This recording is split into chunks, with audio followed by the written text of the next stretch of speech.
Hi, everyone. This is Charlene Burke with Grow Because You Know. That's www.growbecauseyouknow.com. Welcome to Morning Mindset Cafe. Today we are talking about, can you attract happiness? And in actuality, it is the title of the chapter, chapter 18 in the book, Success Through a Positive Mental Attitude. For those who, I don't see anybody here who doesn't have a copy of the PDF. I'm going to go ahead and put it up in the live streams just in case somebody comes in wanting it as we are moving forward with our discussion today. So can you attract happiness? Not attention, right? Not conversation. We're talking about attracting happiness. Abraham Lincoln once made this remark: "It's been my observation that people are just about as happy as they make up their mind to be." Right? All starts up on top. There's very little difference in people. There's very little difference between me and you and you and you. Very little difference. But that little difference makes a big difference. And the little difference is attitude. And the big difference is whether it's negative or positive.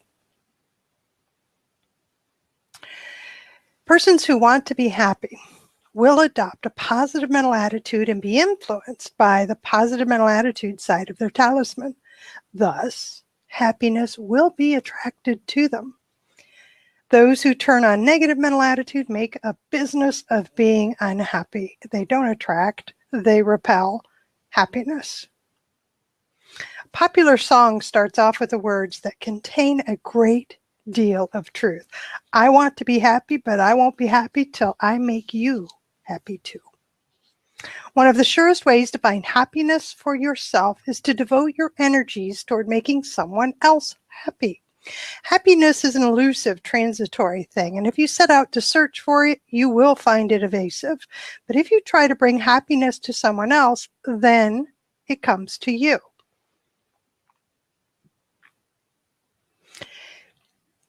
We're going to need some stories to back this up in order to see this correctly, because my mind went to an extreme. And I know it's not true, but my mind still went to an extreme. That if all I'm thinking about is everybody else, I'm going to forget to take care of myself. Yes, we're still working on her, aren't we? Yes, we are. So let's take a look at some of the happiness that was experienced during the early married life of a writer and a professor. She says, "We lived in a small town the first 2 years we were married, and our neighbors were a very old couple. The wife nearly blind and confined to a wheelchair. The old man, not very well himself, kept house and cared for her. My husband and I were decorating our Christmas tree a few days before Christmas when we decided on impulse to fix a tree for the old people. We bought a small one, decorated it with tinsel and lights, wrapped a few small gifts, took it over the night before Christmas. The old lady cried as she gazed dimly at the sparkling lights. Her husband said over and over, 'It's been years since we had a tree.' They mentioned that tree nearly every time we visited them during the next year. The next Christmas, they were both gone from the little house. It was a small thing we had done for them, but we were happy that we had done it." Now, the happiness they experienced as a result of their kindness was a very deep, warm feeling, the memory of which will remain with them. It was a very special kind of happiness, and it comes to those who do kind deeds. But the kind of happiness which is most common and most constant comes closer to being a state of contentment, a state of being neither happy nor unhappy. You're a happy person during a period when you predominantly experience that positive state of mind in which you are happy combined with that neutral state of mind in which you're not unhappy. And you can be happy, content, or unhappy, for the choice is yours. The determining factor is whether you are under the influence of a positive or negative mental attitude, and that factor you can control. Again, it's all in our attitude. Try to define happiness. That's what these guys tried. It's a state of contentment with bursts of joy, maybe. It's as close as I can get for myself. And to this point, what we're talking about is that when we see an opportunity, at least this is what I'm seeing, you guys will have to tell me if there's anything different. When you see an opportunity to be kind to someone else and you do it, you feel better for it. And the memory of that, because you feel better for it in the moment, the memory of that stays with you so that you can recall it and have that feeling again based on the memory. Somebody please tell me if I read that incorrectly. Good morning, Cindy. So now we talk about Helen Keller, deaf and blind. And she became, well, deaf, blind, and mute, became a brilliant, joyful, happy woman. Miss Keller once wrote, "Anyone who out of the goodness of his heart speaks a helpful word, gives a cheering smile, or smooths over a rough place in another's path, knows that the delight he feels is so intimate a part of himself that he lives by it. The joy of surmounting obstacles which once seemed unremovable and pushing the frontier of accomplishment further, what joy is there like unto it? If those who seek happiness would stop one little minute and think, they would see that the delights they already experience are as countless as the grasses at their feet or the dewdrops sparkling upon the morning flowers." She counts her blessings and is profoundly grateful for them. Then she shares the wonder of these blessings with others and causes them to feel delight. Because she shares that which is good and desirable, she attracts unto herself more of that which is good and desirable. The more you share, the more you will have. And if you share happiness with others, happiness will grow richer within you. Let's talk about that. Catherine, when I do for others without expectation of return, then I am blessed in what I do in that doing. Yes. And what do you mean by blessed? What do you mean by blessed in that doing? Good morning, Cindy. We've been talking over the past week or so, maybe not even that much, the past few days, about giving, about thinking of others, about being kind, about paying attention, about mindfulness, about how the positive mental attitude helps to smooth the edges of a rough day or a rough project or a rough experience. Doesn't take it away completely, but it smooths the edge, right? So now being able to do that for somebody else, and whether or not, I don't know that it's necessary that we seek it. I don't know. What do you think? Is it necessary that we actively go out and seek to help others, or is it more of just an awareness thing? And Catherine's response to my question of, what does that mean that you are blessed in the doing? And she says, it comes back to me, not from that person, but from unexpected places. So there's the attraction. The kindnesses and niceness that we show through our day to others comes back to us. We attract that in others. Our behavior is attracting like behavior, like attitudes. Generous people tend to find each other. When you make a habit of helping others, then you will see ways to help others. What you look for is what you find. Well, now that's a nice way to put it, isn't it? Is that let's make it a habit of helping others. And I think that if we're questioning, are we doing enough? Are we being kind enough? Are we being nice enough? Are we being enough in our positive mental attitude with sharing with others or serving others? And it might be because we're new to it. We're new to thinking about it this way. We're trying to figure out where we are in our path of growth and what have you. Make a conscious effort to do it. And then it becomes a habit. And by becoming a habit, I'm seeing you say, Catherine, that then it becomes obvious to me when I have opportunities, right? Just like any other opportunities suddenly present themselves. And sometimes, so what's coming to my mind now is, if you're active on social media at all, of which I know everybody here is, and if you're watching this in the recording on YouTube, then yeah, you're on a social media channel. How filled is your newsfeed with opportunities to say a kind word? How filled is your newsfeed with opportunities to support a complainer or a whiner? Not someone who's hurting. I'm talking about a complainer or a whiner.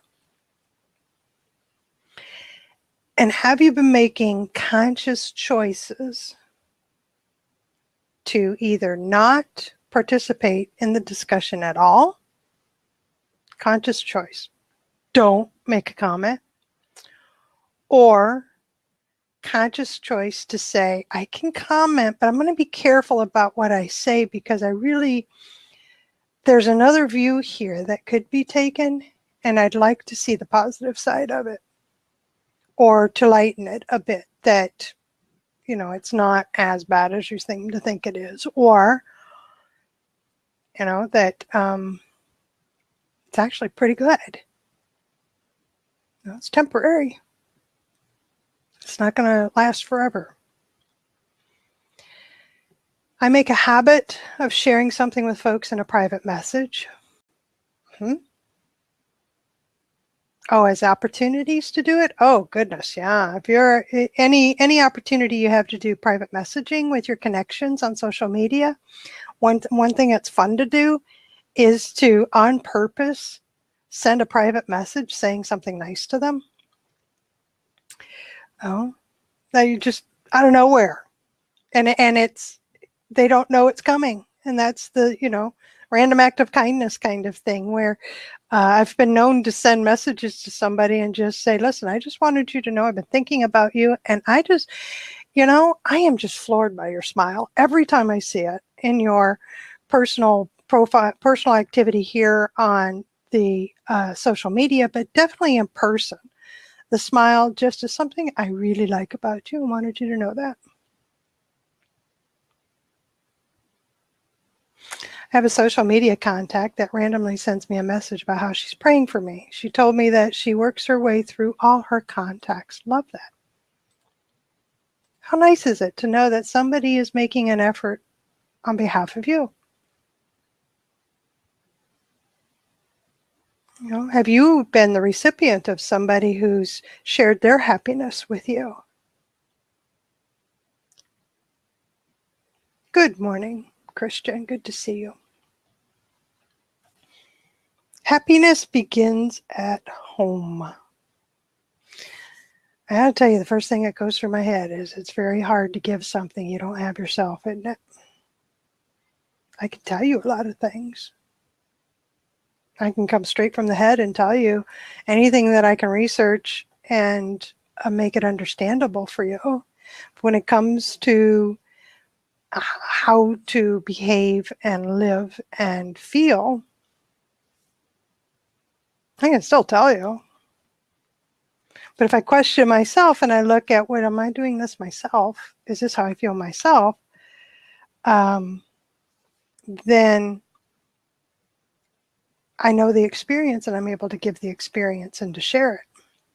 Until then, it's time to seek the experience, right?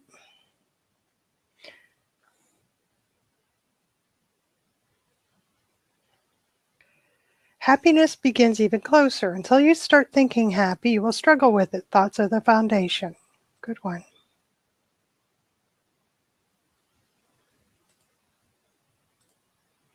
Not sure what you mean by that, Christian. Oh dear, love being the biggest. My entire life was made up of that until a couple months ago. Not quite sure what you mean by that. But really what we're talking about is basic things. It's basic, meaning that it's something that we can grasp if we just take a moment, take a breath, say, oh, things you can't give unless you have. Got it. Okay, Christian, that makes sense. So let's see here. During a class of Positive Mental Attitude, Science of Success, yes, there was classes offered at university. A very gifted, aggressive young man of about 24 was asked, have you a problem? And he says, yes, my mother. In fact, I've decided to leave home this weekend. When asked to discuss his problem, it was pretty evident that the relationship between him and his mother was not harmonious. It was apparent to the instructor her aggressive, dominant personality was similar to his. The class was informed that the personality of an individual can be compared to the powers of a magnet. When two like powers are in line and push or pull in the same direction, they are drawn to each other by attraction. When the powers are opposed, they resist and repel one another. When they're placed side by side and both confront the same outside forces, the individuals, like the magnets, remain separate entities. Yet their strengths to attract and repel these forces is increased, even though between themselves they are opposed. The instructor continued, it appears that your behavior and that of your mother are so very similar that you can determine how she reacts to you by the way you react to her. You can probably evaluate her feelings by analyzing your own. Therefore, you can solve your problems easily. When two forceful personalities are opposed, and it is desirable that they live together in harmony, at least one must use the power of positive mental attitude. So here's the specific assignment he was given. When your mother asks you to do something, do it cheerfully. When she expresses an opinion, agree with her in a pleasant, sincere manner, or don't say anything. When you are tempted to find fault with her, find something good to say. You will have a most pleasant experience. She will probably follow your example. Well, immediately, the student responds that it won't work. She's just too hard to get along with. And the instructor agreed. You're absolutely right. It won't work unless you try to work it with a positive mental attitude. And a week later, the student reported, I'm happy to say that there hasn't been one unpleasant word between us all week. You might be interested in knowing that I have decided to stay home.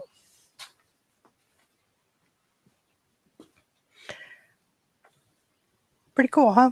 So what are you bringing to the world and the relationships and your interactions with people and what have you? My husband and I both have pretty strong personalities.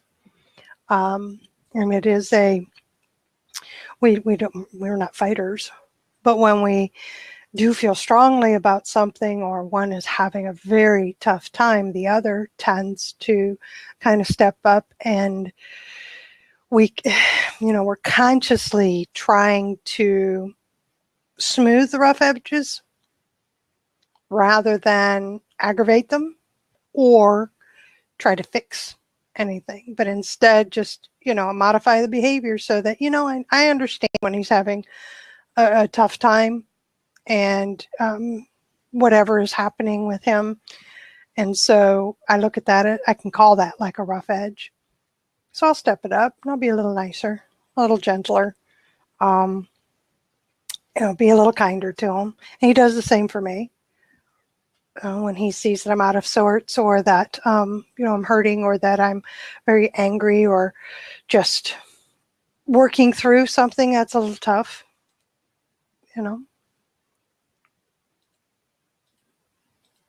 It is kind of fun, though, when we both feel strongly about something.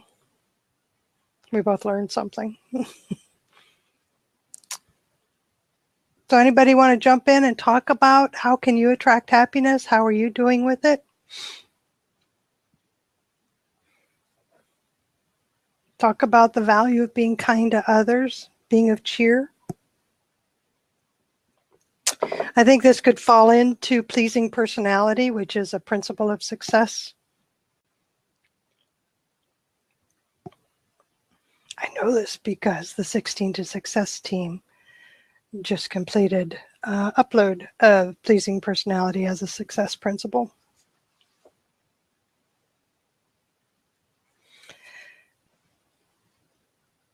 Do we go on purpose to share a little bit of happiness and good cheer? Do we do it on purpose?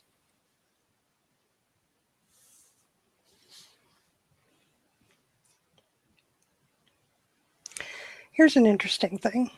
You can learn from a good salesman. He is forced to train himself to be sensitive to the reactions of prospective customers and do something about it. The customer is always right attitude of successful merchants is the most difficult attitude for some individuals to adopt, yet it does get results. If you would endeavor to make your relatives happy with the same positive mental attitude a salesman uses to sell his merchandise to prospective customers, your home and social life will become a more happy and successful one. If your feelings are frequently hurt because of what other people say or how they say it, it's quite likely that you yourself are frequently guilty of offending others by what you say or how you say it. Try to determine the true reasons for your reactions or hurt feelings, and then avoid causing the same in others. If gossip offends you, you can assume that you shouldn't gossip or you will offend others.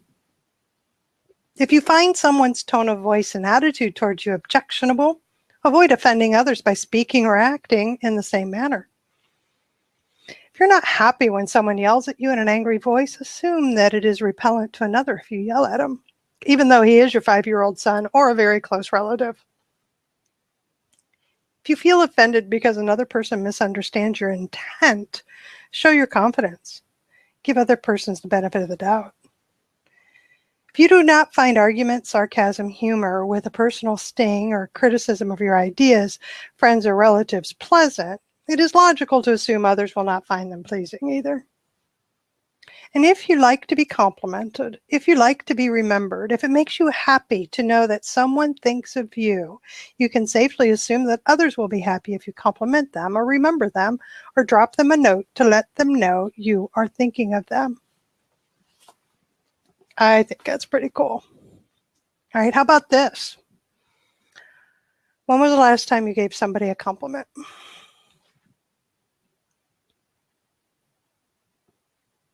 Share with me. Do you remember? Just think about that, think about yesterday, just yesterday. Did you compliment anybody? I did. There was a woman who her first time doing live video. She had,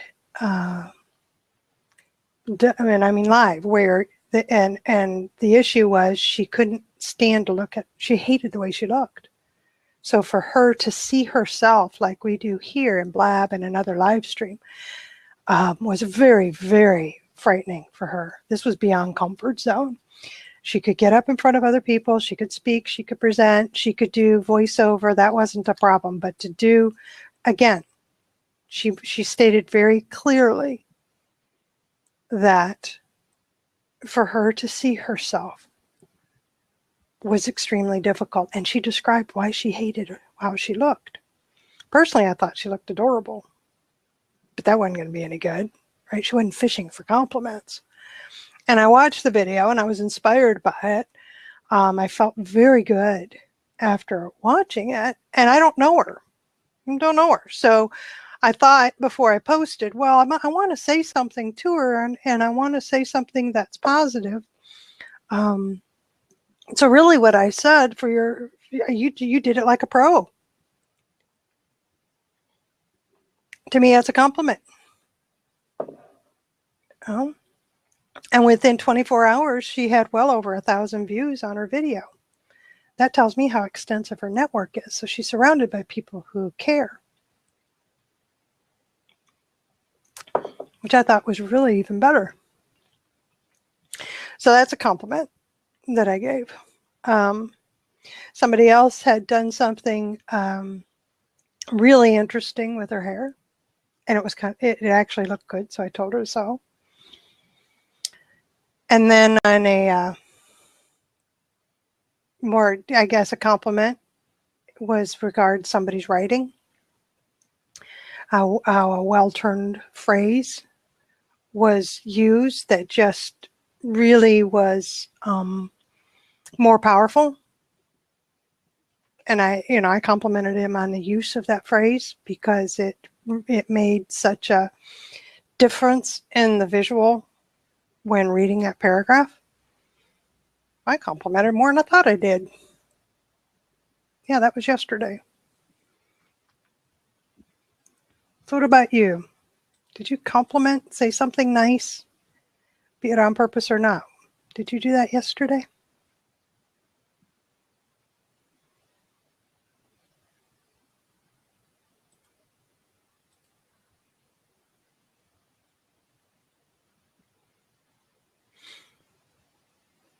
I have this incredible urge to yell into the microphone to get your attention, to wake you up.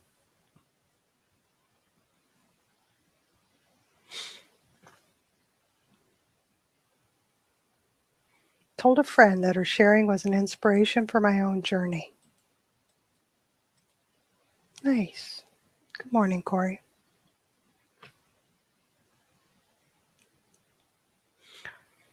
Corey, do you recall doing anything yesterday where you shared a kindness, complimented somebody? Pretty much that's all I'm asking right now. Whether you did it on purpose or not. Excellent. Good. Hillary, good morning, Hillary, or afternoon in your case. When you make a habit of sharing those positive words or doing something nice, then it becomes so second nature you don't even think about it. I know, that's why I'm asking you to think about it. It's a moment of awareness, right? It's a moment to, let's use today, the morning mindset, to just take a breath and say, hey, what did I do yesterday? Is it really such a habit that I was able to succeed? And just recognize it for what it is. And I agree, when you do the positive words or doing nice things for others or seeking out opportunities to be kind to others, it's difficult to always remember, but that's one of the things we learn here is how to be self-aware.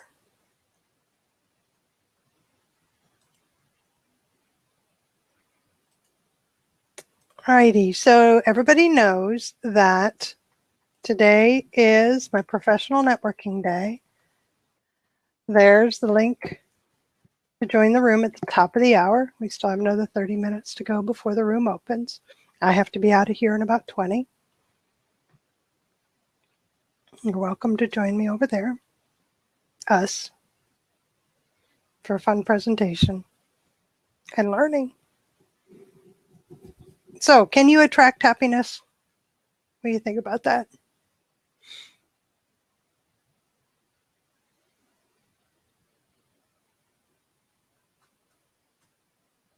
Yes? No? You don't think you can attract happiness? Okay. Good morning, Christian. Good morning. Good morning. How are you? I'm doing great. Me too.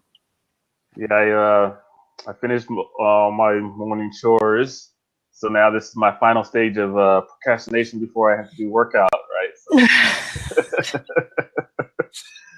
But I gotta wash the dishes, and I gotta make the steak, and I gotta brush my teeth, and I gotta do other things. But there you go. But yeah, I want to get back into the morning because yesterday I procrastinated all the way till sunset, right? Which is kind of like my deadline. Dear. Yeah, so I was out in the park getting chased by mosquitoes everywhere. You know how they do at sunset. There you go. The consequences of procrastination. I had them too, Anyway, So what do you think about this? Can you attract happiness? I think yeah. I think yeah. I think it's like so I made this analogy the other day, right? So it's like, okay, you want something in your life, right? Regardless of whether it's happiness or financial abundance or relationships or but let's focus on this happiness, right? You want something, and we've heard, okay, you got to have positive thoughts, you got to think positive about it, you got to feel good or whatever. But it's kind of like a lake, right? So if you're a lake and there's no inlet and there's no outlet, how is anything going to come in, right? And so there has to be a flow. So if you flow out what you want to come in, then it'll naturally flow. So in that case, I feel like if you share happiness with others, you'll let happiness come in. You know, and like you say, sometimes it's a little thing. Sometimes you don't necessarily have to be in the best space, like to give someone a compliment, to recognize something. But I think when you are happy, that's a great time to share it with somebody. Get on Blab, get on social media, call your family or somebody, and just share some time, some happiness with them. And yeah, you can it's like creating that flow. So I don't know if you call it attracting or just, opening up the channels of happiness to flow in your life. Okay. Well, let's bring Corey in. Yes. Good morning. Good morning. Morning. What's up, C. Will? Hey, how's it going, Corey? I'm holding it down, big dog. I hope to see you guys this morning. I have to say no. Okay. Happiness, when you say attract happiness, happiness is not like a microwave or I don't use, but can you attract happiness? No. You can do things to cause you to be happy. Yes. Or allow other people to do things to cause you to be happy. I don't know if I would put it in the field of attracting it, because happiness really is something that's already. We all have those are a part of emotions that God put in us, so we already have it. It's not like it's got to come from somewhere else. It's already there. So if you want to, you can activate the happiness by doing the things that makes you happy. I have positive and negative. So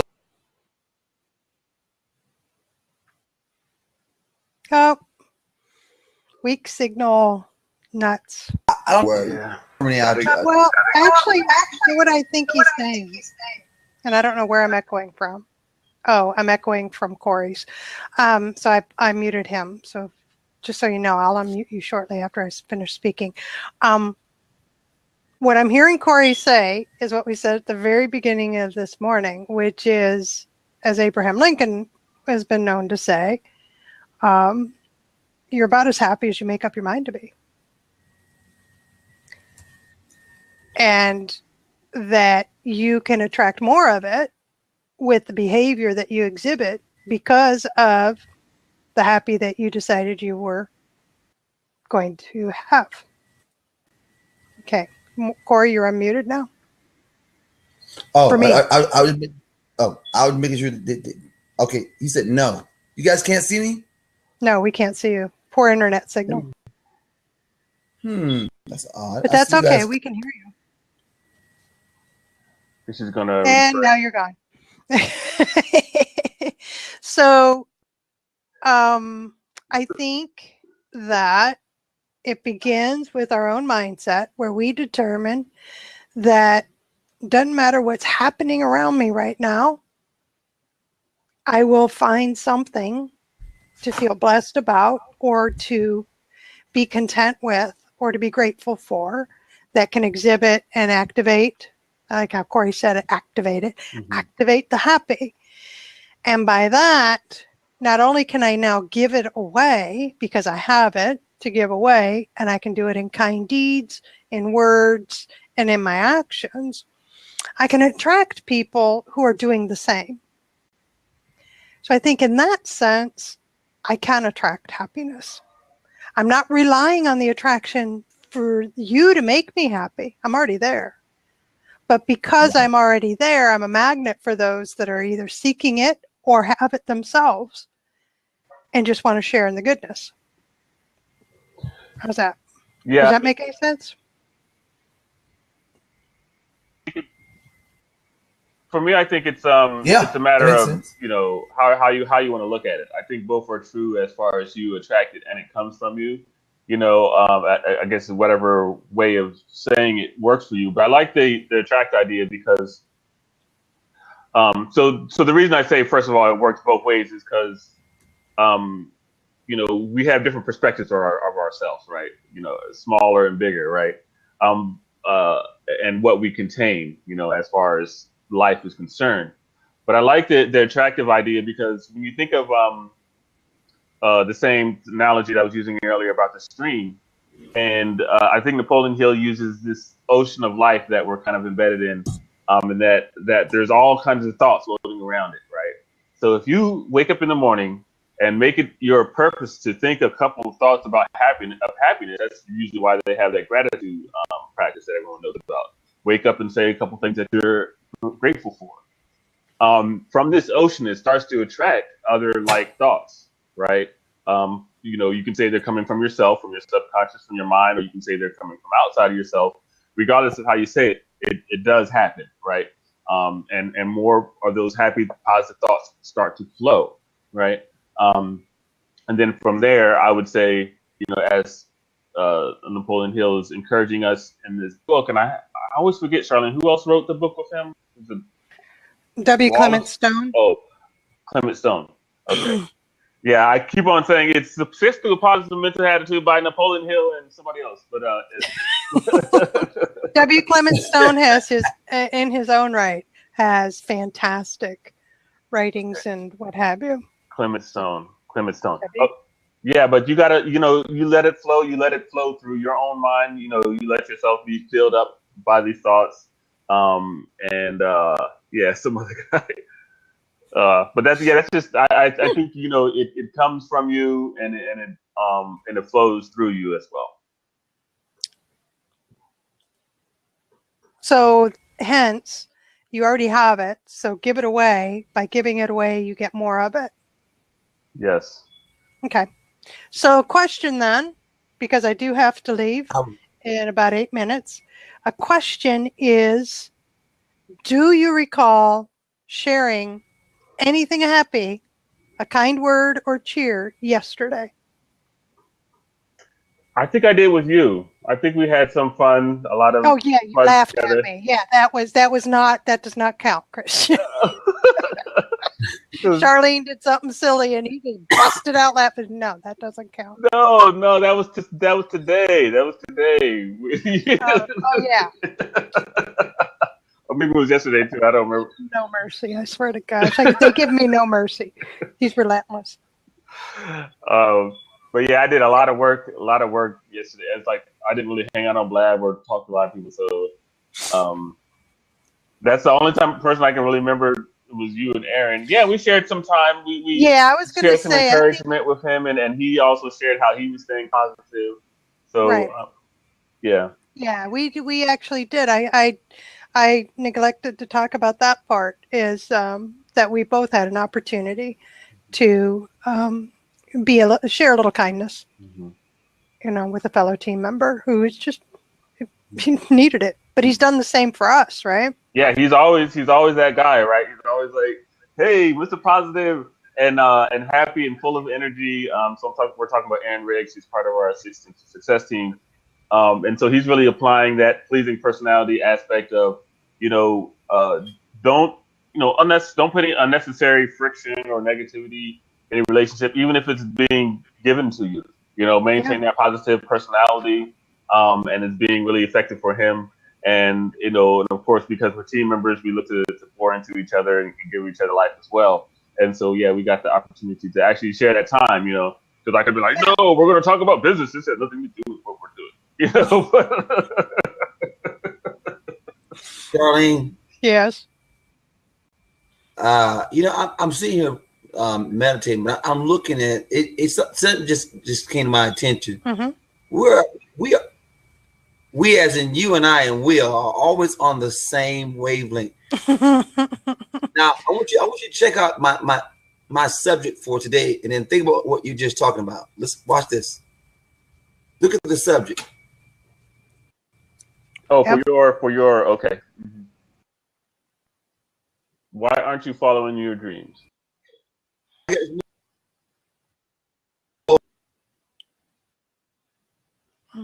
And he goes to make the point and say it again. Say it again, yeah. Repeat it. We every morning. Just repeat what you said because we can hear you right now. Let's see. The blab gods are not with us right now. Blab fairies, blab gremlins. Shall I show the troll and kick him out? You know. Oh goodness. I want to see what Catherine says here. I have declared myself the rainbows and lollipops host for my broadcast. My husband has taken to calling me Little Miss Rainbows and Lollipops, partly to annoy me. I told him it was because he thought I deserved a crown. So here's what catches my attention is, right? She's declared herself the Rainbows and Lollipops host. So her husband calls her Little Miss Rainbows and Lollipops. How can that be annoying? I say in all attempt at innocence and naivety here. How can that be annoying when you have two strong personalities in the same household and one is intent on world domination, namely Catherine? Tone matters, doesn't it? It's not what you say, it's how you say it. And I think that plays a big part in attracting happiness, in attracting the kind of people we want, right? If you find it unpleasant to be around sarcasm and derogatory humor and offensive imagery, then why put it out yourself and why be around it? Excuse me. I'm not surprised, Catherine. I found when you're in a happy space, a lot of that stuff doesn't bother you, right? But when you're not, then it's like, oh, ooh, this is so offensive, But when you're happy, you just laugh at it or you just brush it off. It's a good thing I read that twice, Catherine. Yes, you become a duck. You let things just roll right off at you, right? While you're paddling like mad under the water. That's all right because, just rolls right off because it's your shield of happy. It's your shield of contentment. It's your shield of my world, right? Mm-hmm. I like that. You have a protective layer of hope keeping it from attaching. Ooh, I like that too. A protective layer of hope. Well said. Nice turn of phrase there. All right, so I'm going to invite everybody who wants to, if you are a professional and have something to sell, basically. If you are in business, want to meet other business people, this is a professional networking meeting that follows this in a completely different room. It's a closed room. That's the join link. Usually you have to register. It's free. You're welcome to join me, but I need to open the room in about 2 minutes. So leaders are always on the same wavelength. Okay, I can go with that.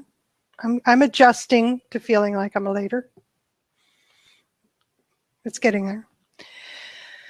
Okay, so I'm going to get rid of the PDF and thank everybody so that I can go over to my room and get that ready for my new guest. She's never been in it before, so be there for her. So I invite everybody to join us over there. Will? All right, yeah, it's been a pleasure. Thank you. Step out. It's got my day going in a happy wavelength, so good. I appreciate it. Good. Thank you for joining me in the live stream. And Corey, same to you. Thank you for being in the live stream with me. Participation from the chat's been fantastic. Thank you for your contribution. Those watching, it's good to have you with us. Those watching the replay, thank you. Appreciate you. This is Charlene Burke with Grow Because You Know. That's www.growbecauseyouKnow.com. Let's move forward with the day on purpose with purpose to grow our hearts, grow our minds, and grow our businesses. Until next time, have a great day.